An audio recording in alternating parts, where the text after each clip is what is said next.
as well. I'm going to get another beer. I'll be right back. That sounds All good. right. Another beer is always good. Yeah, but I'm sure he'll watch this as well. So he'll participate in that way. All right. Hold on. Hi, Vladimir. Oh, All right, let's go. Let's do it. You want to do that again, Craig? Just so Sure. Vladimir One, for sure two, gets it. three. Hi, Hey, Vladimir. Vladimir. In case you watched this, Vladimir, this was a special one for you since you can't be here tonight. But so yeah, so we have well, it was actually Michael suggested that we talk about intelligence, creativity, and art. So a question that gathers all of those things is can machines produce art? So that's for sure one question we can discuss, and can also discuss the general issues of intelligence, creativity, and art. We can have a conversation, and hopefully it'll be a good conversation tonight. Right. So some initial thoughts. Well, I tend to think a lot of intelligence is like adapting to new situations. So like some people might say that's not really intelligence, that's like flexibility, but I feel like the two are very connected. But I'd like to hear your thoughts. Now, are you suggesting that intelligence and creativity are the same thing? I'm not sure. I feel like creativity, like intelligence, when we say it, often. So the brain has two sides. There's like the logical side, and there's like the more creative side.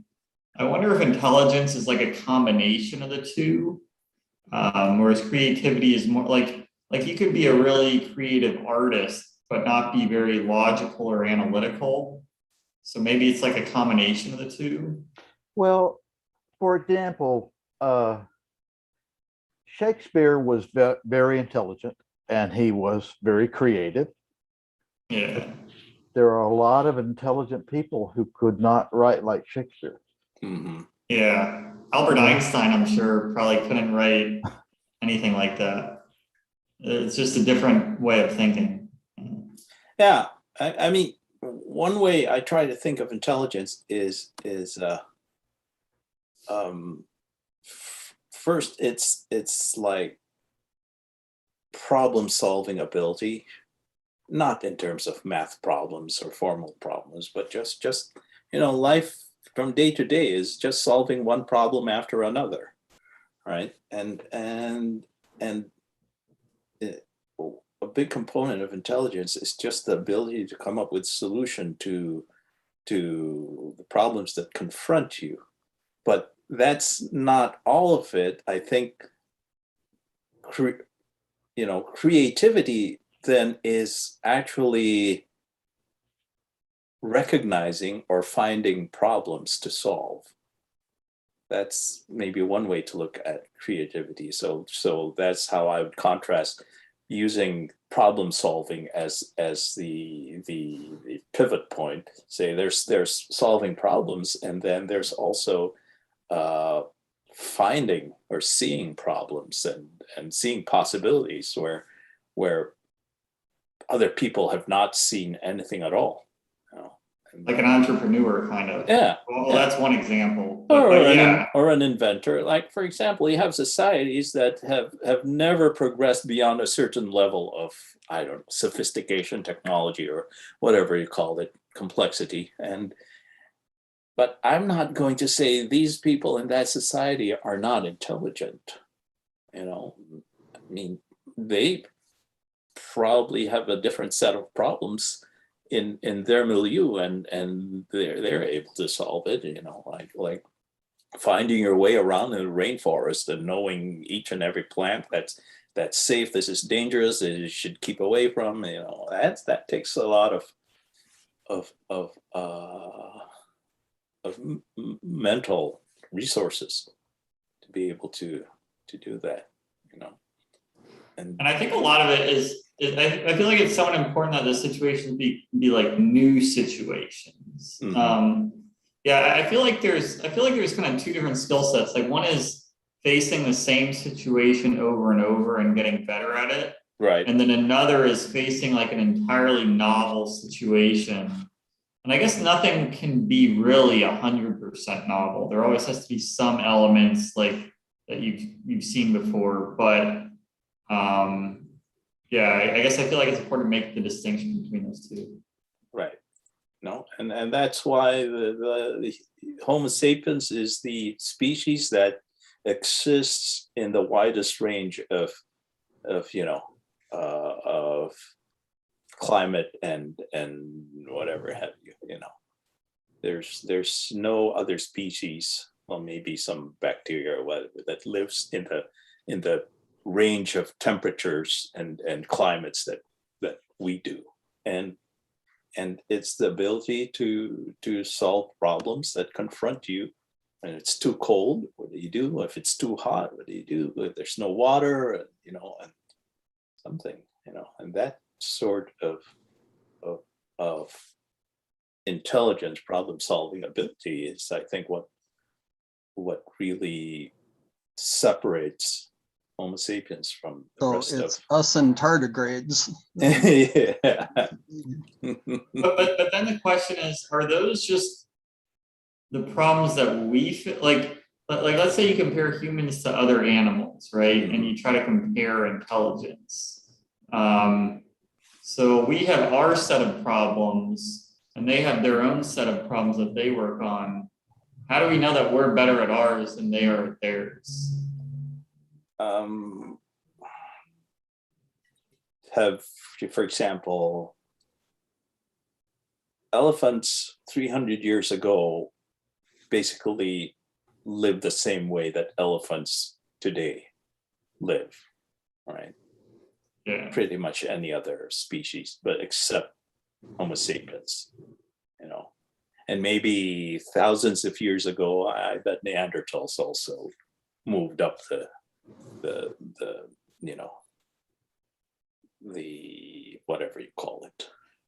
One of the things that occurs to me is that we are humanity, human beings, are able to pass on to subsequent generations information. Mhm. And we are, there is no other animal on earth that can pass on anything except its DNA, Right. to my knowledge. Or I guess there is epigenetics, right? But it's not The same thing. But I mean, it's not as strong or it's not as beneficial, maybe. I don't know. I mean, there is, for example, the what you call this, the big cats, lions, tigers, cheetahs. They have to growing up, they have to be socialized and to learn how to hunt. But it's never the kind of instruction that humans do. It's mainly by, you come along with me and I'll push you and nudge you, whenever you need to be nudged, or slap you back if you're, the mother lion, if you're doing something dangerous. But there's no formal instruction. Chimpanzees don't do that either, the way humans do. That's really teaching. And with cats, if you didn't learn how to hunt, you Yeah. didn't survive long enough to reproduce. Exactly. But there is still some passing along of whatever you call it, knowledge, hunting skill, that is not genetic. But that's why animals raised in captivity, it's very hard to reintroduce them back into the wild, because they do all sorts of I understand things. what you're saying, but it strikes me that cats, dogs, animals of all kinds no animal I've ever seen has given me the slightest clue that they knew what their grandfather looked like No, yeah. or did for a living.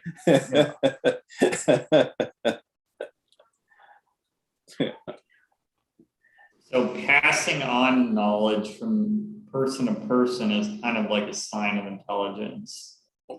Well, I guess just to develop the technology to do that, whether it's, writing or just the oral, what do you call this? Oral narratives that it's supposed to be around the campfire with foraging societies. Have you That's guys ever supposed to be- heard of a Cherokee Indian named Sequoia? Does that Yeah, ring heard any of it. bells? Yeah. The European people who came to North America, he saw that they had a written language and the Cherokee did not. And he realized they could communicate at a distance and through Mhm. time. Yeah. So those were very important things. And so he developed a written language for the Cherokee Indian. Mhm. interesting. And the tree was named after him. Yeah. I don't know. No, I think it was. Yeah. David, did you say you were part Native American? I am. Well, A little who bit. knows? But Yeah. my great grandmother on my mother's side was Cherokee, Hmm. and my I think it was grandmother on my father's side was Choctaw. Mm.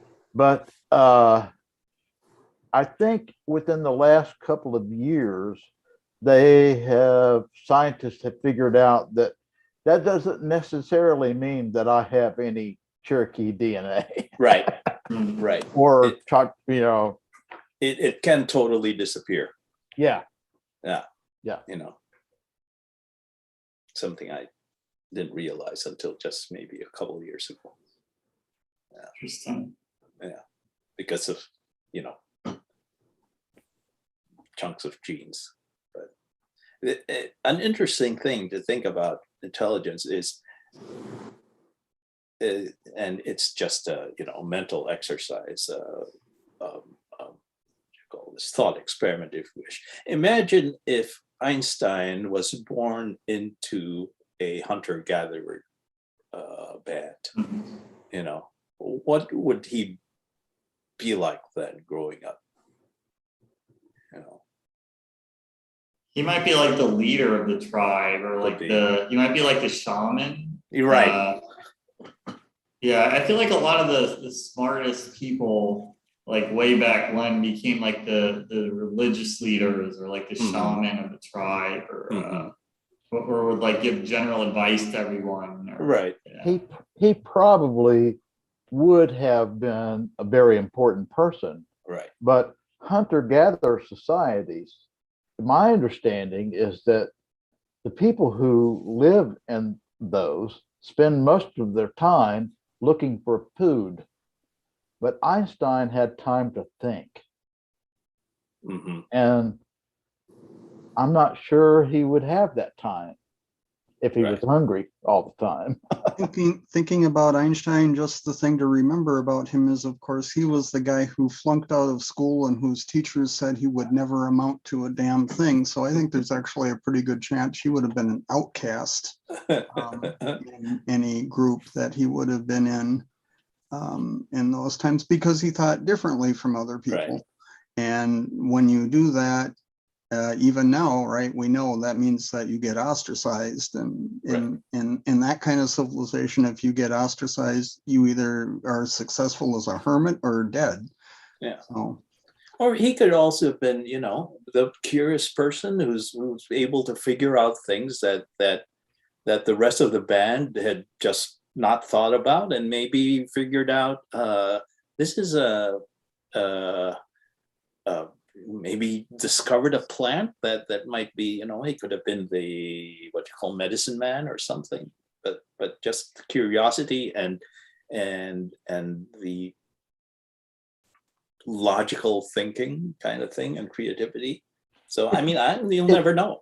It's my understanding that Isaac Newton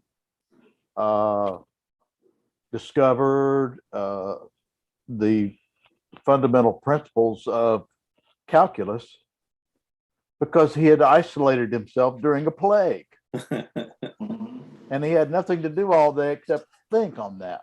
Right. The COVID, yeah. Yeah. And he had, only we could get so much smarter from COVID. and he had solved it, the four equations, I think, much earlier. I think Robert Hooke presented him with a problem or something, and then he figured it out and set it aside for years and years until something like that. I recently found out, and I don't know if this would be interesting to you guys at all, but we've all heard the story of the tree, of the apple that fell from the tree and hit Newton in the head, and Yeah, that's probably not apocryphal. exactly. But an apple did fall from a tree. Yeah. Mm-hmm. That tree is still living. Hmm. That's amazing to me. Mm. They thought it was Yeah. dead about 70 or 80 years ago, and they cut it down, and then a sprout grew out of the Yeah. stump. Mm. But just that, who would ever see an apple falling down the tree and then think, why is that so? Well, Why do things fall? yeah, it's We can go back to these questions about intelligence and creativity, but just so people, if we put the title "Can Machines Produce Art?" I don't know if that's going to be the title, but I don't want people to feel too disappointed. So Sure. maybe we can tackle that question for a little bit before we go back to Yeah. some of the other questions. I'm sorry, I digressed. No, I mean, it's not your fault. No, I'm just saying, before we forget, we Sure. can kind of like talk about it a little bit. So the interesting thing about that question, which I think you posed that question when we're talking about what topic we're going to choose, Michael, and the interesting thing is that it's asking us basically, what is necessary in order for something to produce art, right? And in this case, do machines have those things that are necessary? And presumably, creativity would be one of those things, some sort of and intelligence as well, presumably. So, and perhaps something else as well, like have some sort of like its own will to do something. But I'm not so sure if all those things are gathered when we're talking about machines. Like, Yeah. can machines be creative at all? What does it entail? If you will allow me, let me take. I allow you, David. You're allowed. Let me take a novel approach to this question. I'm going to lead with my conclusions, and then I just want to listen. Okay. But the question, as I understood it, was, can machines be creative? And to me, that's a yes or no question. And in my thinking, the answer is yes. And the reason my answer is yes is because human brains are made up of atoms, electrons and quarks and protons and neutrons, and so are machines. And I don't understand are the atoms different in a person than they are in a machine? If they are, what's different? Yeah, I agree with David. I think machines can be creative too. I don't see why not. Oh, but there's at least one difference that Machines can't feel.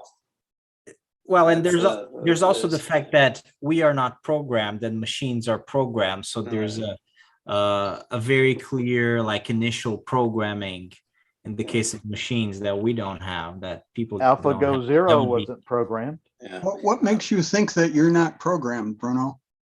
Well, we're not programmed in the same way. I mean, you can argue that we're Well, programmed biologically, Okay, but Yeah. but that's what not makes you really think you're the not same programmed? thing. Well, I mean, that's not They're really not what I mean by programmed the way programmed. machines are, we do have, evolution has led us to do certain things certain way that think a certain way, but yeah, then are not And programmed then like the machines. follow-up question is, well, what makes us think we are not machines? We are. Craig gets We are, it. but not the same as the machines we build, unless we build not synthetic, but human-made organisms by designing DNA and something Well, I mean, organic. we do build them, out of they're that. called children, and we do program them, it's called education. Yeah, but So- it's not perfect programming the way you program. Hey, I work a- on software all the a- time. a- I can guarantee you there is no such thing as perfect programming. I know what you mean, but it's still, it's a nice I'm with you on that, conversation Craig. topic, but because my answer would be, yeah, machines can be creative, but machines absolutely cannot create art. That's my view on the matter. If by the very fact that it's a machine that has no emotion, that has no feeling, has no motives or anything, then it's not art, because art is really the person behind it who says, I'm building this, I'm making this piece because I want to express something that, In other words, I think what you're saying is art has to be capturing a feeling. yeah. So since It's- machines don't feel, Yeah. therefore by that definition, they can't produce Yeah, art. I mean, the So- machines can probably make very nice pictures and that somebody would be. So Would my be- question then is, what is it that a person has, an artist has, that a machine cannot have? The ability to feel is what Raul is Emotion. saying. So you're saying that the ability to feel isn't necessary for creativity? Well, For art or by Raul's creativity is definition. just, and this might be, we might be thinking of two things. Creativity to me is just coming up with something new, right? And I don't think machines are not, how many negatives do I need? Are not, I think machines are capable of that. If not Yeah. now, but eventually they'll be able to, yeah, just coming up with a new strategy to win a game of Go. That's creativity. But And that's been done. yeah, exactly. So Yeah. machines can be creative, but in fact, it's art by the definition, at least the definition I have of art, means that it always has to come from some emotion, some feeling, a reaction to whatever. And so, yeah. That's interesting. Is all art emotional? Like if you look at like a lot of abstract art, some of it is just like lines, like Pablo Picasso, he like cubism, he just made everything like a cube. Yeah. But it comes from it's always a statement about, this is what I feel, this is what I think, even if what I want to feel is nothingness. This is what I think nothingness is So, like. are there things then which occur naturally in nature which would be considered art, or no, since there is no particular artist behind those things naturally occurring in nature? Yeah. But yeah, by my definition of art, no, I mean, it doesn't mean it's not beautiful, Well, what I'm driving at though is the emotion in the artist, or is the emotion in the people who view the art? in And of the course, in both, the but- in the art in the artist. It has to So, start. so from- you So you say art depends on the artist rather than on the audience, in a sense. Yes, it's important that art to Okay. me has to be a message that someone is sending, is expressing. Yeah. Okay. I recall a story where there was an artist with an exhibition, a show or something, and somebody who was thinking about buying a piece was carrying on a conversation with the artist, and they were looking at a painting, and the person said, "So what does this mean?" And the artist said, "If I could put it into words, I wouldn't paint." Yeah. You know. And there are people who are like Dadaists who, what's his name, just got a urinal and signed his name on it, and yeah, this is art, but it's a statement from him about the absurdity of the world or something. And so it's it's a fine line, but it's that's what I think. That art is a product of a intelligent, thinking, sentient being who's reflecting about the world, about his life, about and it's expressing something. Yeah, I think I agree with that. I think you identified something that yeah, it's pretty fundamental about art, which is it needs to represent something. It needs to be a representation of something, and it needs to also portray a certain emotion. And if a machine is not able to really conceive those things and understand those things and have those things, have those emotions, then it really can't do that process. It can produce some sort of Yeah, just like a machine can copy the Mona Lisa, but it can't, create the Mona Lisa in the first place, Right. because it doesn't have those ingredients. But there's something that's pushing the envelope. If you're a programmer and you program something, a machine to produce art, but you build in your notions of what you think is artistically satisfying or whatever, is the product of that machine art then? Because you, the programmer, the coder, sort of like channeled your own sentiments into the program. But that is not how a lot of new machines are learning. No. They're Yeah. not learning because of what programmers have programmed Right. them to do. Yeah. They're learning because Just to- of trial and error, Yeah. just like we do. Yeah. Sometimes, like we do. Right. But so. On our best days. Yeah. I Well, just I- came from an opening of an art exhibit. That's why I'm so So one thing I find Teaming with interesting these. is ideas. so sometimes it feels like machines aren't really creative, because whatever they do, we can go into the code and figure out why they did it, right? So it's like No, that's Not not anymore always with true. learning. right. not always So, Yeah. so this is where I was gonna challenge that.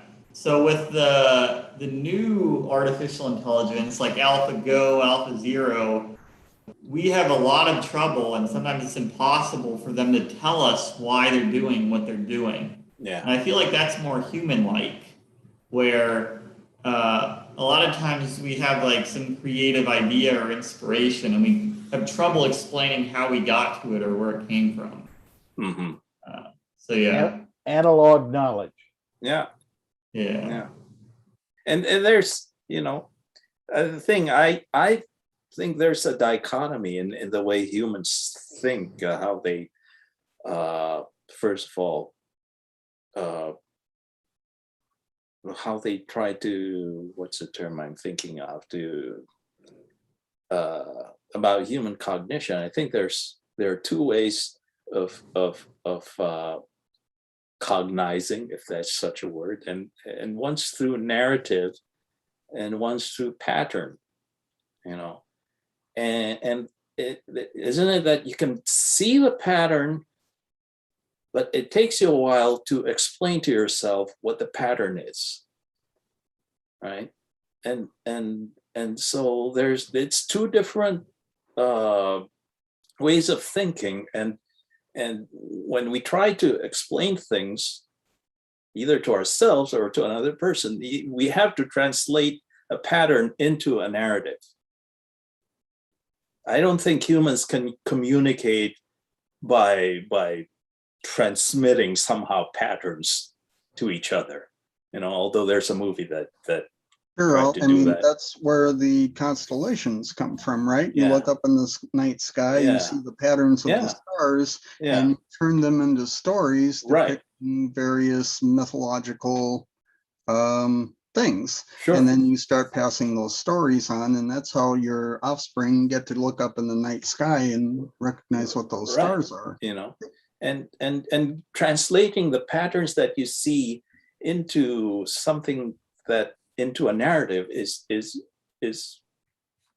really very hard in some cases. Like, for example, I was reading about Ramanujan, this Indian mathematician.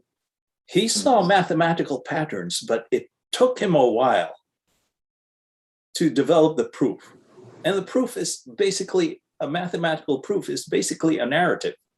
You know, it's a very, you know, stark narrative, but it still is a narrative. It tells you step by step, this. And I'm skeptical of that. Like yeah, they say how Ramanujan, he just came to the end result without knowing the proof. I don't know if I buy that, because I've never seen any mathematician Yeah. that maybe, Well, you know, You is know, like that. But yeah. in my thinking,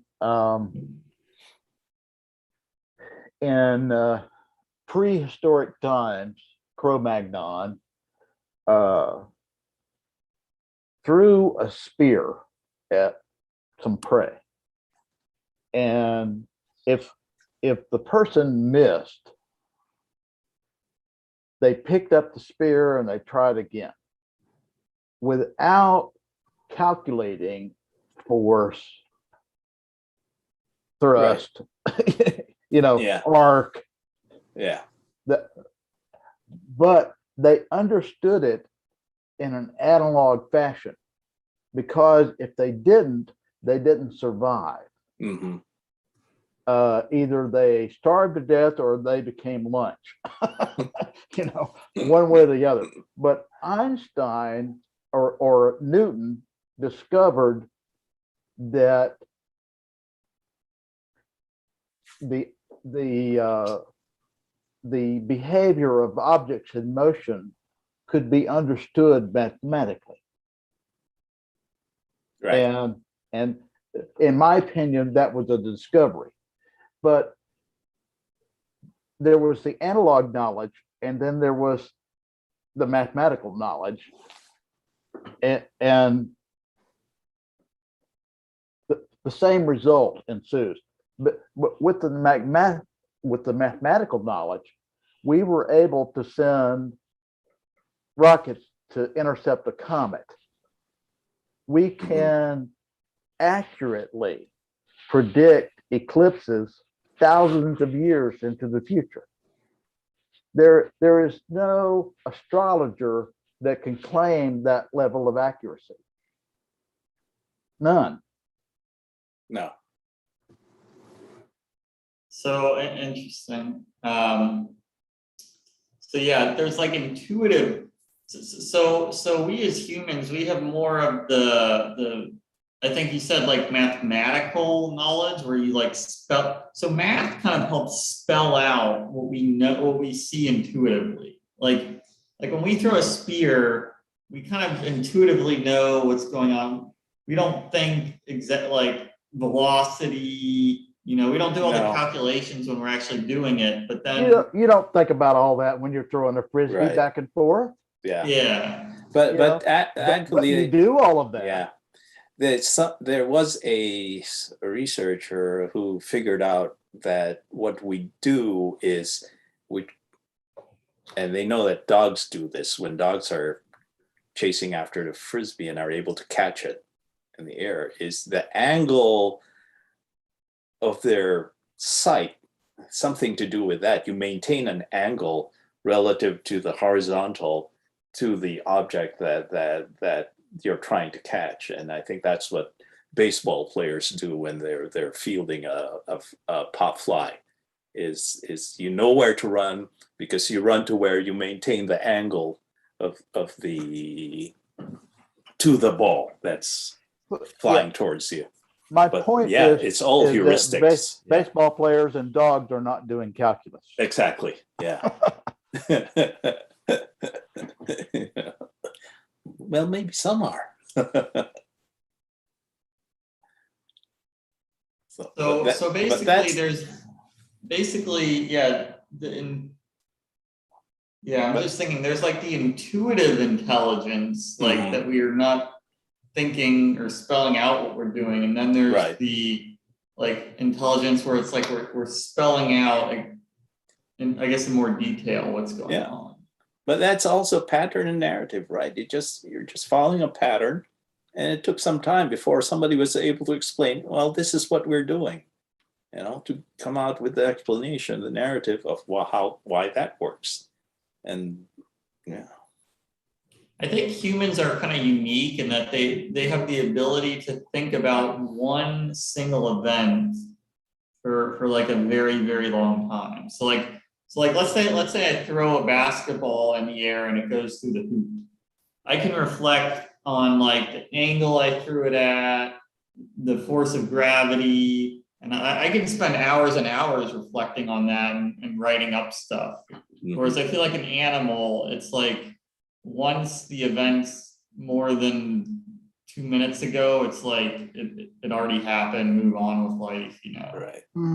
I'd like to buy that, but then I look at my dog, and my dog has seen a squirrel in a particular place, Yeah. and for days on end, when we let him outside, the first place he goes to is the place where he saw that squirrel squirrel. several days ago, Yeah. because he remembers. Right. But he's not reflecting on it throughout I that don't know. time. I don't know. You what don't he know did. that. We don't know. How would I know?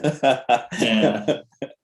Yeah. But Yeah, he is we're- behaving as if he were. And from that, the best that I can infer is, that he is reflecting on it. But I he's don't thinking know about a that, squirrel but even when you don't take it. all I got is behavior to go by. Yeah. Yeah, Same but thing what- as that we what- have what with each he- other. But, right? but sort of what he's doing is, like that happened in the past, I expect it to happen in the future. Like there used to be food there. I expect it to be their food there again. Yeah, I you mean, know? It's- my it's money not- would be is that there's still some lingering scent there from the previous encounter, and he gets Also- he smells that, and it leads it to him via his nose. Right. But I don't know. I mean, again, Yeah. it's behavior that I Yeah. have to base. But on. it's kind of different from the basketball philosopher that Michael is describing, that is like he throws the ball and then he spends like hours thinking about the Or basketball Newton throw. just seeing an Totally apple fall. unlike any basketball Yeah. player I've ever met.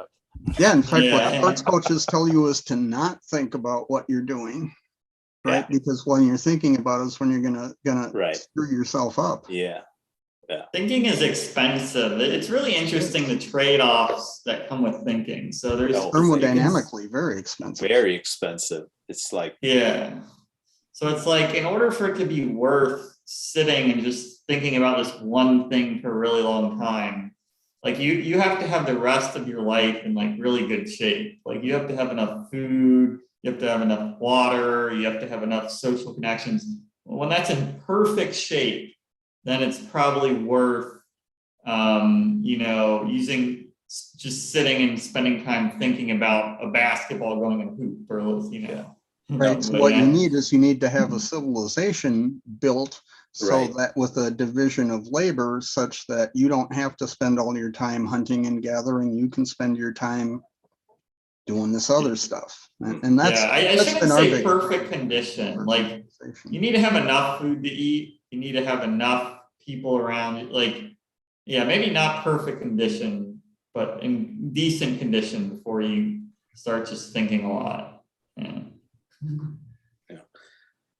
Another aspect, I think, of intelligence, I think that's also very important, is the ability to I don't know, identify, discern, or just even to recognize, to have a concept of causality, you know, and you know, it's pretty obvious that lower animals do not have as sophisticated as a sense of causality as human beings do.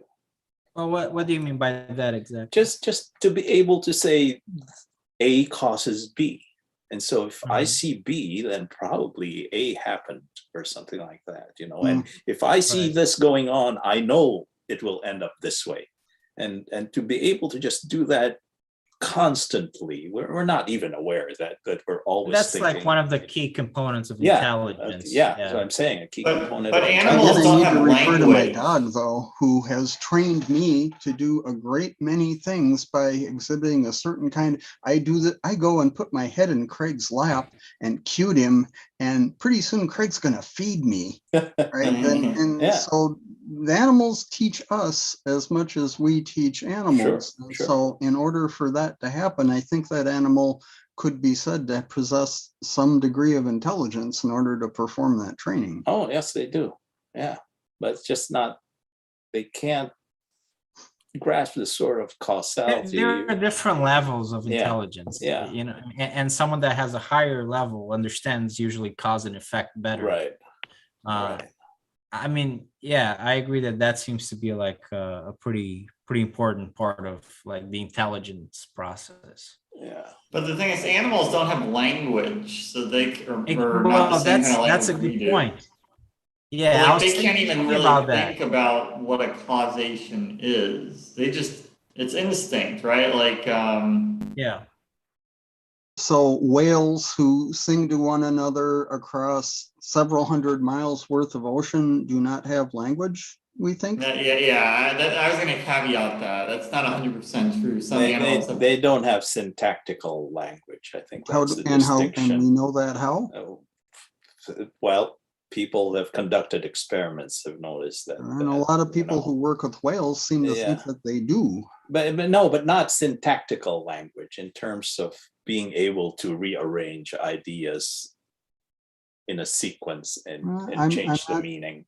Yeah, So- I'm not sure that Yeah. I think that's. I mean, they can communicate, but you know, Well, there It's- again, it's- yeah. there are different levels of a complexity different in a level, yeah. language, and like even human languages. I mean, there are languages that are a lot more complex and that allow you to express things that are a lot more exact, more precise, more complex than other languages. yeah. They are just more basic, and I think that there's a connection there between intelligence and language. It seems that there's it's hard to achieve a certain level of intelligence, so to speak, if you don't have a certain linguistic level, because you can't process the things in the same way.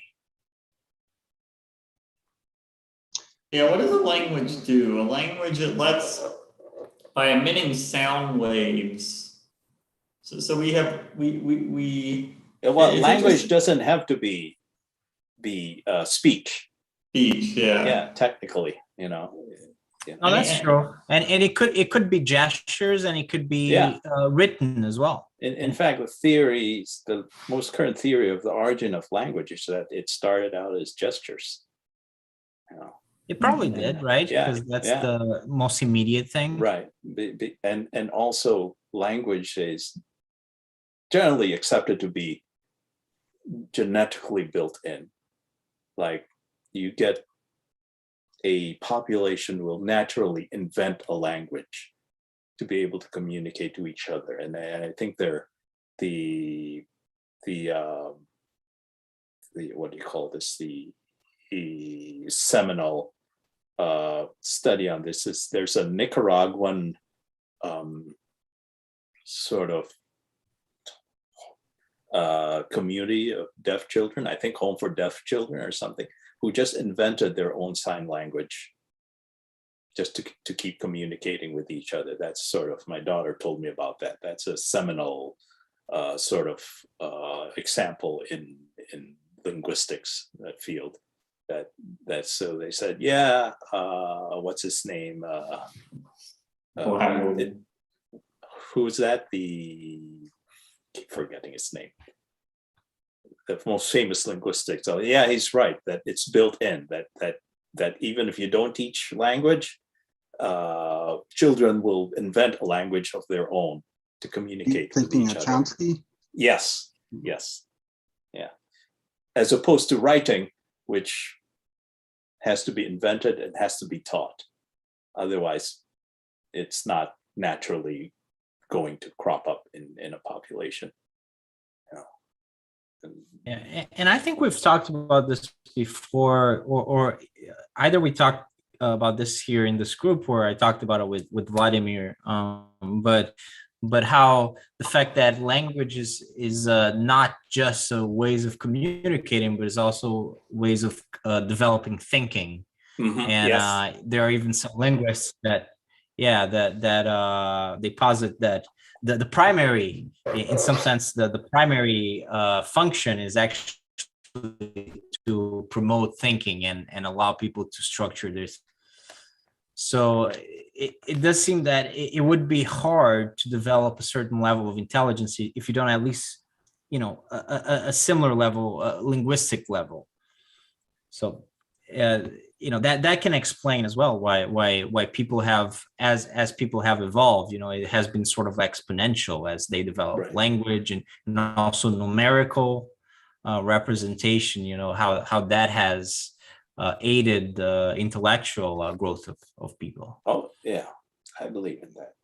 No, and it's all interrelated. We tend to think of evolution in terms of a linear thing, like this happened and this happened and this led to language and language led to greater intelligence. It's always sort of, there's a lot of simultaneity going on as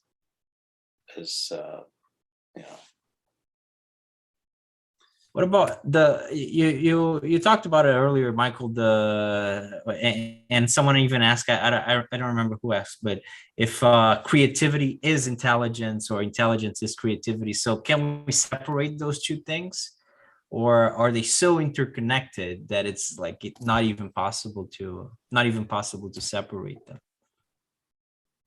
Yeah, I guess it just matters like how we use those words. So creativity is often seen as being more like right-brained, like artistic. Whereas intelligence is often seen as more like left-brain, like logical, analytical. But maybe like true intelligence is just a combination of both. Yeah. I don't know. now that's when you say intelligence is more logical, that's I think the old definition of what intelligence is. I mean, if you read from psychologists and neuroscientists now, they're saying it's the whole package. Yeah, you need both, I guess. Yeah, and some people tend to be more creative and not very good at this symbolic processing, and while others will be stronger in symbolic processing than in the more, I don't know, amorphous or type of thought process. But I'm if we mud the waters a little bit, like for example, Michael, you like mathematics a lot, so does Craig. In mathematics, I'm not a big, I don't have a lot of knowledge in mathematics. Yeah. Like you guys do, but there's a lot of creativity that is, Yeah, definitely. Absolutely. that is a part of high level mathematics, right? I wouldn't like math if it wasn't creative. So No. yeah. Yeah, I guess So it's not, my point is that those things are not as separate No. as no, one might it's think. not. No. Not at all. yeah. I mean, to understand, for example, a mathematical concept requires a certain level of intelligence, for lack of a better word. But to come up with new discoveries, new mathematical facts is I don't think you can do that without creativity, right? I mean, you just have to be able to think about things differently in a way no one else has ever thought of before. And Is that what creativity is, you know? So is that are we figuring out a definition for creativity when you think about things that are not straightforward, that no one taught you like necessarily before or thought about it in that way before? Is it so? It's basically like thinking outside of the box, maybe. Yeah. Yeah, I think facing new situations and finding a good solution to it is a key component of I don't know, intelligence and creativity kind of. Yeah. So reports from a lot of creative mathematicians are basically, they think about some given problem or a bunch of problems. They think about it for a long, long time, get stumped, and then they go off and do something else. And while they're off doing that something else, suddenly right. a solution will appear to the original problem that they put aside maybe years ago. I've had that many because of times. it. And I Yeah. think that's probably true in a lot of creative Right. fields, is while you're looking directly at something, you can't see it, but when it's in your mental peripheral imagination, Yeah. that's when the creative part starts to kick in, Yeah. and you can see things differently than what you got stuck on before. Hold on just 1 second, guys. Sure. Uh, I think so- of. Go ahead.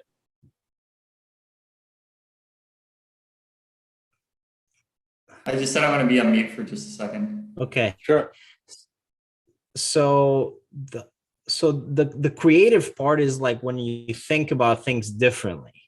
Then I think that's the root of creativity. Probably, Yeah. yeah. Yeah, that's probably it. The thing is Persistence too. Don't Yeah. ever Oh. underestimate the value of persistence. Mhm.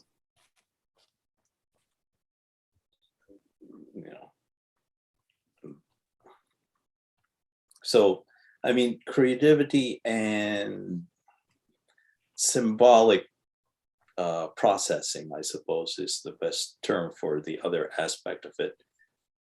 I think they're pretty related, but you could still make a distinction between, when one thought process is dominant over the other, or comes into play over the other. But I think intelligence is both, requires both. And I don't think I've thought about it enough, but I guess in a way, intelligence is a prerequisite for creativity.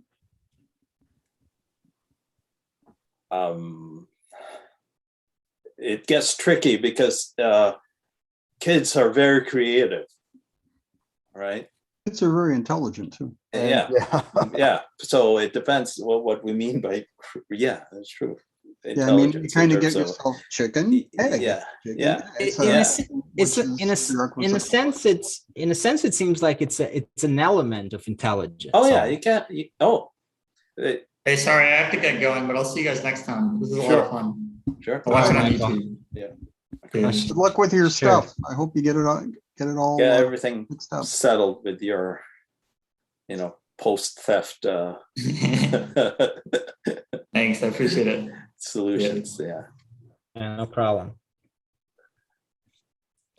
Yeah, so it seems that it's like a component of Oh, yeah. intelligence. Yeah. It's one of the I- things I- that compose the I would think so. stability to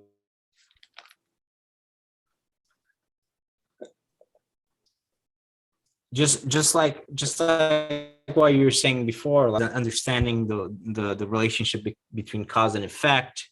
You know, Mhm. it's there's more than one thing to intelligence, Right. and different kinds of intelligence. And the more, you know, I think about it, you can't really have consciousness without intelligence. I think consciousness, at least human level, that what we think about is human consciousness, and intelligence goes hand in hand.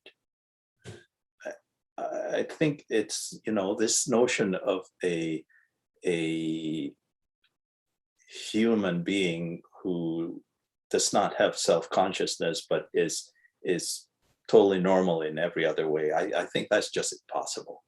You know, I think it's a notion of a philosophical zombie. Yeah. It's just, you know, that can't happen. You cannot be conscious and not be intelligent, because consciousness requires that you are able to realize or think about what you're thinking, you know. And I think that that's to be able to conceptualize that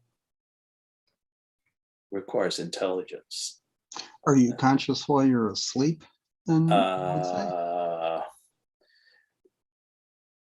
No, I'm not. Maybe it's a different plane of consciousness, or sometimes I can retrieve. There is conscious dreaming, right? Mhm. Yeah. Lucid but dreaming, yeah, sure. Yeah. yeah, but no, not all the time. That you're asleep, right? But Yet I if think you're unconscious and you're dreaming, and in the process of that dream, you happen to come up with that solution to that problem that you've Yeah. been working on for 30 years, Right. and you wake up in the morning and write that down. and you remember it, yeah, and, that, yeah, then, you remember it to write it down, yeah, then apparently you were intelligent, but not conscious. well, I think you were conscious enough to connect it, you know. You're you know, to connect what you were thinking about then The to your state subroutine of mind finally reported back. when you're awake. And so another, you know, this is another notion that I like to talk about. It's connectedness of your thoughts, of the things, your knowledge, your perceptions, and that's another thing that probably is important for intelligence and consciousness, that you're able to connect all the things, all the experiences, or most of them, enough to have a vivid and comprehensive view of the world and of yourself as you're experiencing it. Boy, I sound so you know. I like this basically this definition that you gave for consciousness, to think about what you're thinking. Yeah. You know, I think that's actually pretty good way to sort of describe what we mean by consciousness. It seems to capture the essential, you know, which is like that degree of introspection, Right. right? Yeah. That someone has. And you know, again, like a machine cannot really develop that. That's the thing that seems to be lacking, you know. And it's something that is you know, fundamental for producing arts. Art has this degree of introspection that Mhm. informs the work, right? If not, it's not really art. Yeah. And it could be a beautiful piece of work, you know, but and it's no precluding that some people would be very affected by it, and so yeah, but just not somebody's statement about the world. And obviously it depends on how you define art, right? Yeah, but like exactly. what Craig was asking before, like if a natural event, If you can define art, write it down and send it to Congress. Well, no, but it's hard to define it exactly, but I do think that there is a little bit of universal sort of like understanding what art Yeah, means. And I do think that people agree for the most part that when we're talking about art, we are there is a degree of introspection, right? There Right. is a degree of It's necessary. representing something. Yeah. Because if not, it's like what Craig asked before, right? If is a an act of nature, art, Right. and I don't think most people would say it's art, right? Art Yeah. is a something is created by with intention. In Zeus, that Zeus is, like throwing a thunder down because he's mad or something. But in our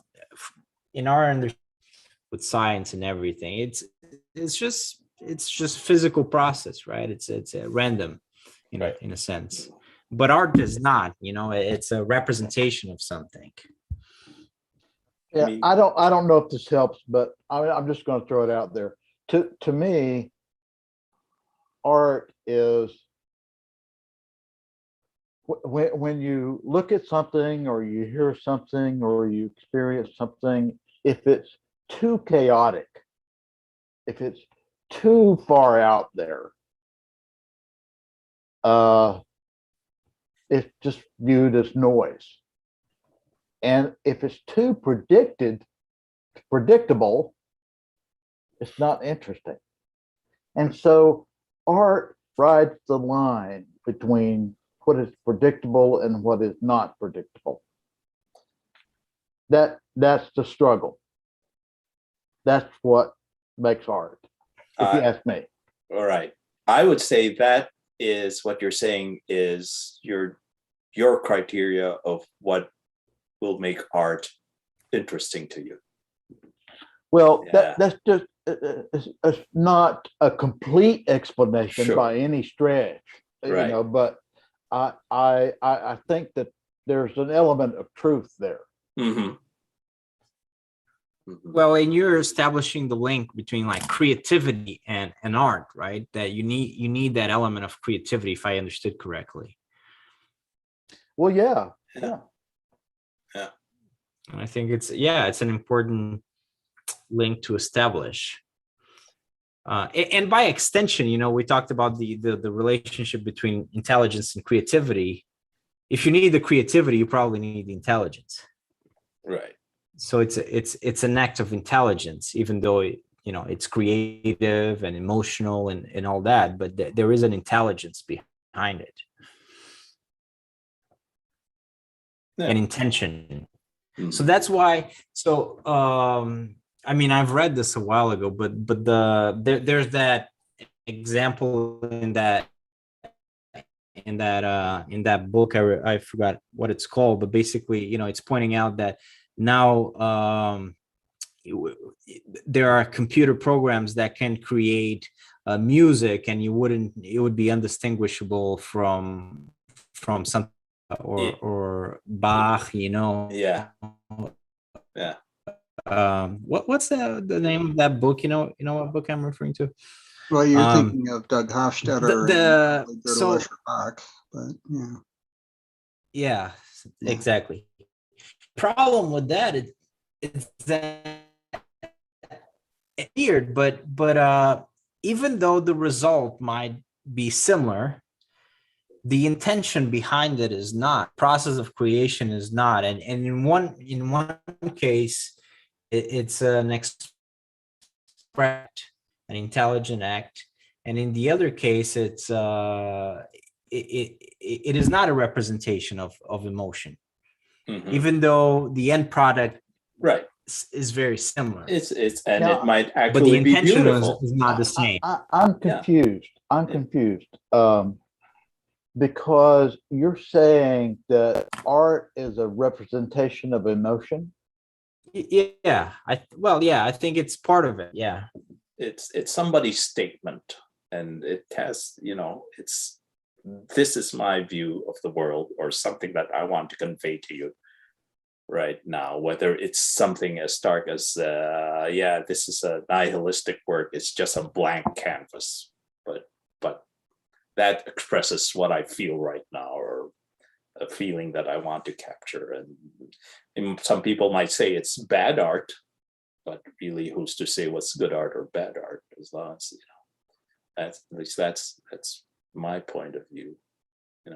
I think for me, I would probably say art is an interaction between at least two minds, Mhm. a creator and an observer. And note that those two minds could both be inside the same skull. Could be, yeah. Why one can't be both the creator and the observer of art, but the emotion projected by the creator and the emotion received by the observer may be entirely different emotions. Exactly, And yeah. between the creator and two different observers, those two different observers could get radically different emotional responses to it. So in Absolutely. that sense, it's kind of hard to tell. For example, as an observer, it's kind of hard to tell what the emotional intent of the creator was, because all I know is my own perception. Yeah. My own perception is liable to be wildly different than what they felt when they were making this thing. Right. I agree with you, Craig. In fact, so And many artists have said to a critic, well, if that's what you say, I meant, well, sure, why not? I mean, that's happened so many times. I was gonna say something similar, right? Yeah. But in some ways, people have argued, even some artists have argued that at one point, they created the thing, right? But at a certain point, it doesn't really matter, like what their intention, what the intention is there. So it's not going to go away, but then the other person is also going to add something, right? And it's valid. But the extension of that argument that I'd make, though, is in terms of machine art, is I don't necessarily need to assume an intention on the part of the creator in order for me as the observer to get my emotional response and feel like it is art to me. And in that sense, I'd say, yeah, absolutely, machines can make art, because when I see it, I'm the one who decides whether or not it's art. It wasn't the machine, it wasn't the programmer, it wasn't the guy who built the robot, none of that stuff. They could be, there's no reason why they couldn't have put intention into it, but it isn't, I don't think, a requirement that they have put intention into it for me to perceive it as being art. But see, if you go by that definition, then if you go out from this, for example, on the shore, and you see this beautiful sunset that calls to you, then that is art too. Absolutely. Yeah.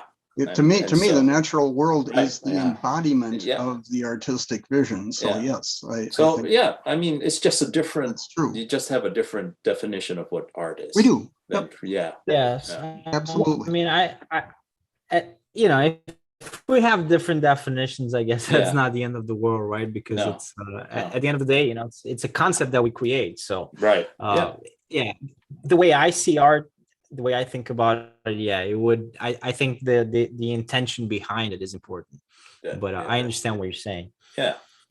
Richard Feynman told a story once about a painter who was critical of scientists because they would look at a flower and they wouldn't see beauty. Yeah. And the artist would paint a flower and the botanist would study the flower.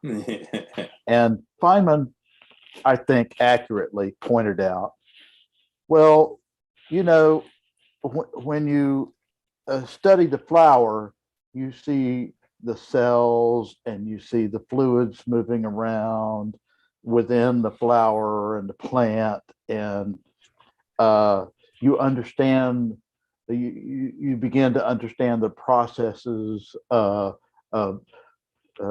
taking sunlight and creating energy and all of that.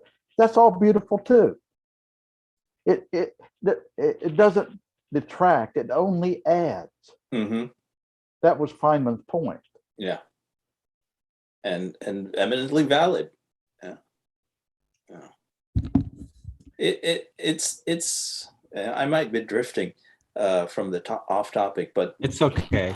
We're being creative here, so it's okay, Raul. We're embracing we're embracing creativity, so it's okay. There's this, I think, burgeoning school of thought that the humanities are a waste of time and we should just focus on really the STEM sciences and maybe business and things like that, the things that are important for prosperity or for the advancement of technology or science. And if you read the biographies of all the great scientists, or at least most of them, Einstein, like Feynman, and all of the physicists, they've always valued the humanities, and they said it is important. We need music, we need art, because that's a source of it develops creativity that is needed in science. Yeah, I was gonna say, don't you think because those are high level thinkers, right? So they could understand that the creativity aspect of it was right. Was fundamental, right? So Yeah. they could understand that they wouldn't get to that level without the because if you don't have the creativity, you can't, like you were saying before, right? You cannot add to the body of knowledge because you're creating something new, right? And that's you need that creative energy to be able to do that. Yeah. Even in mathematics, which seems that it's just logic if you look at it from a perspective of someone that doesn't know a lot. But like any good mathematician, seems to agree that you do need that creativity, in order to create like high level math. Yeah, and so that it makes sense, that they would think that. Right, and it's very related. There are a lot of math, music double majors. I actually knew a person, I had a friend who did math and music, and I told him that's kind of bizarre. That was like my first comment when he told me, and he said, well, no, actually, if you think about it, it actually makes sense. And he explained it to me, and I actually conceded that it did make sense. No, my son is a music major and math minor. And there you go. And he only took the math minor because we told him at least get a math minor in case the music thing doesn't work out. But the same whatever abilities that made him a good musician also made him a decent mathematician. And so, right. Probably the guy I consider probably the greatest mathematician who ever lived, a fellow by the name of Gauss. And Gauss, when he was in his late teens, he basically was given an ultimatum: you study mathematics or you study music, pick one. Right. And he, I guess, in a sense, fortunately picked mathematics, but he also exhibited both those same, and that's actually quite commonplace. In fact, I tend to consider the two things to be, in a sense, isomorphic to one another. In terms of the mental processes. The physical processes are obviously different, right? A violinist versus a typical mathematician, you're going to see physically a great deal of difference between them. But in terms of a composer and a mathematician, is very similar thought process. But I was going to say the manual dexterity that you need if you're, for example, a cell biologist. Right, it's really an experimental demanding. Scientist. Yeah. Faraday, somebody like that, who needed that kind of manual dexterity. Yeah, but so it's whenever I hear people doing this, we don't need this, we should focus on that. I said, we're not going to advance. Right. Society. You talk about Feynman. There was Feynman doing his physics, also Feynman playing the bongos, Feynman being a safe cracker. Right. Einstein played the violin. Yeah. Yeah. And they appreciated the value of both. And so, it's this. We need to. So there we are. So how late were you planning on going tonight, Bruno? No, I think we can end it pretty soon. Unless you guys wanna bring up anything else. No, I got to get back to Mordor. Right.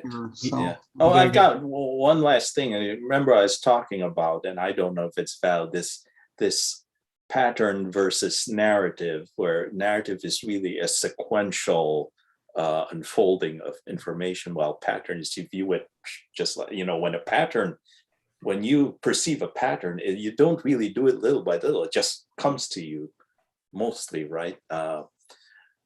Except with music involves pattern, but it has to unfold chronologically. One note has to go after the other. And so that's, to me, when I think about it, that's the closest thing I have to where pattern and narrative are intertwined. You can't separate them for that form of art. Very much so. So that's Yeah, I mean, that's really Dance too.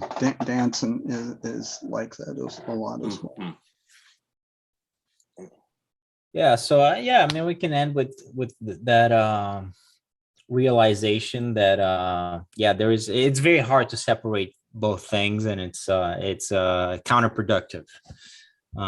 But that kind of like shows that goes back to, I guess our whole conversation, right? Trying to discern what are the differences and the similarities and the relationship between intelligence and creativity and place of art and all that. And so I think it was a good conversation. It was a fun conversation.